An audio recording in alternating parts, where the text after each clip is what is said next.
Panalangin sa Mahal na Birhen ng Monte Carmelo. O Maria, Ina ng Diyos at dakilang Reyna ng Carmelo, lubos ang aking pasasalamat sa paggagawad mo sa akin ng eskapularyo na siyang tanda ng iyong makainang pagkupkop at pag-ibig. Ako ay lumalapit sa iyo ngayon, o Mahal na Ina, nang may pagtitiwalang ako ay iyong tutulungan sa aking pagsusumikap na maging tapat na tagasunod ng iyong anak na si Jesus.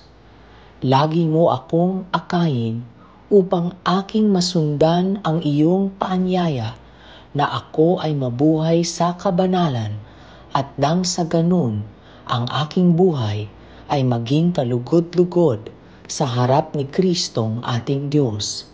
Taglay ang pagtitiwala sa iyo, o Mahal na Ina.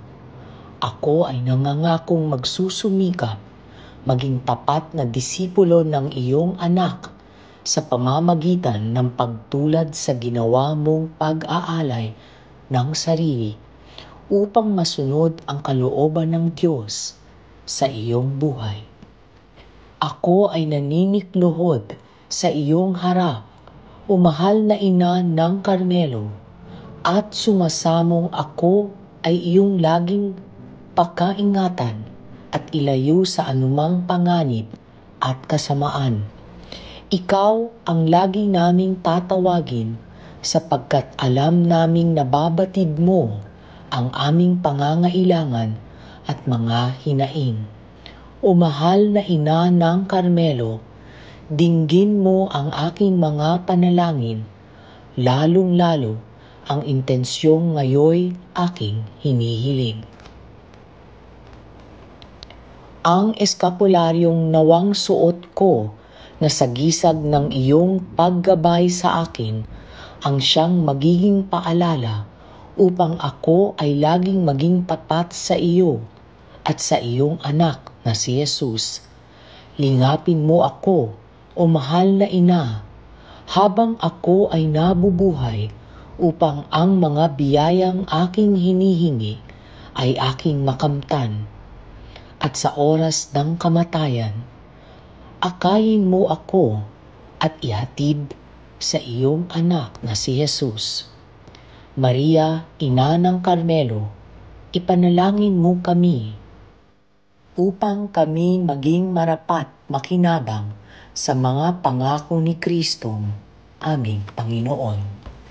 O Diyos, kinalugdan mo kaming mga nagtitiwala sa Mahal na Birhen ng Monte Carmelo. Kami iyong kahabagan at laging dinggin ang mga panalangin ng Mahal na Birhen para sa amin, upang kaming mga tinubos ng iyong anak ay makarating sa buhay na walang hanggan, kasama mo at ng lahat ng mga banal. Amen. Panalangin sa pagtatalaga ng sarili sa Mahal na Birhen ng Monte Carmelo. O dakilang Birheng Ina ng Diyos, Reyna ng Monte Carmelo, lubos ang aking galak sapagkat ipinagkaloob mong matamasa ko ang iyong paggabay at makainang pagkupkop. Ang eskapularyong iyong bigay ang siyang mabisang tanda at paalala na ikaw ay laging nakahandang ako ay ingatan.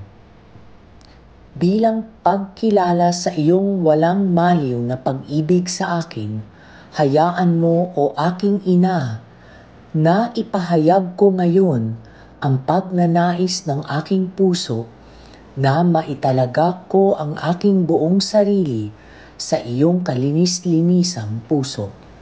Taglay ang eskapularyong iyong bigay. Ako ngayoy nangangako, magiging iyong tapat na anak na nag-aalay ng buhay para sa Diyos at sa aking kapwa. Ang banal na eskapularyong aking taglay ang siyang nawang magbibigay sa akin ng inspirasyon upang ako ay manatiling tapat sa aking pangakong pagsunod kay Kristo. Bilang pagbibigay-pugay sa iyong eskapularyo, itinatalaga ko ngayon ang aking buong sarili sa buhay pagdarasal at lubos na pagsisikap na mamuhay ng may kalinisan ng kalooban upang ako ay mahubog sa buhay kabanalan. Tulungan mo ako, o aking ina, sa aking pagsusumikap na maging banal sa araw-araw. Tulungan mo akong masundan ang iyong busilak na kalinisan at nang sa ganon, ako ay tanggapin mo at malwalhating makarating sa piling ng Diyos sa sandali ng aking pagpanaw. Panatilihin mo ako lagi sa iyong makainang pagkupkup upang ako ay maligtas sa apoy ng impyerno at magkaroon ng lubos na kapayapaan hanggang sa wakas ng aking buhay. Amen.